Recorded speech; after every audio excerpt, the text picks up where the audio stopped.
अजिंक्य Maharashtra news, एका सामान्य माणसाची अनोखी सुरुवात. संपादक संतोषजी लांडे. पाहुयात काही ठळक आणि महत्त्वाच्या घडामोडी. जय जगन्नाथच्या जयघोषात हिंगोलीत जगन्नाथ रथयात्रा महोत्सव संपन्न. हिंगोलीत प्रतिवर्षाप्रमाणे हिंगोली येथील श्री जगन्नाथ रथयात्रा महोत्सवाचे भव्य आयोजन करण्यात आले. भक्त भाविकांनी या उत्सवात हरे कृष्ण हरे रामा हरिबोल आदी जयघोषात जगन्नाथ रथ मंगलध्वनीसह नृत्य करीत रथ ओढून भक्तिभाव अर्पण केला.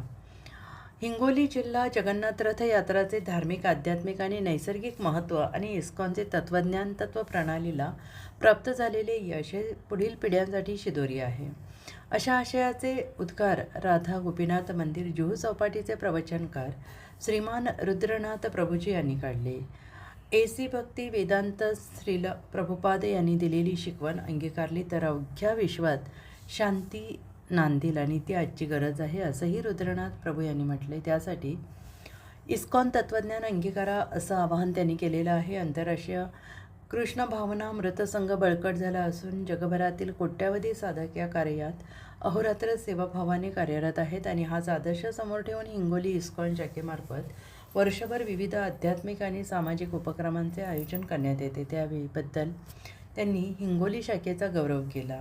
श्रीमान अभय गोपालदास प्रभूजी श्री जगन्नाथ रथयात्रेला सकाळी अंबिका टाकीजवळ श्री संकटमोचन हनुमान मंदिर येथून हरे कृष्णाच्या जयघोषात प्रारंभ झाला. त्यानंतर रथयात्रा गांधी चौक, इंदिरा गांधी चौक आणि जवाहर रोड मार्गे श्री बद्रीनारायण मंदिर येथे पोहोचले. तेथे श्री हरिनाम संकीर्तन, सांस्कृतिक नृत्य आणि श्री जगन्नाथजीची कथा, महाआरती सुप्रसिद्ध उद्योगपती धनराजजी खंडेलवाल यांनी दिले.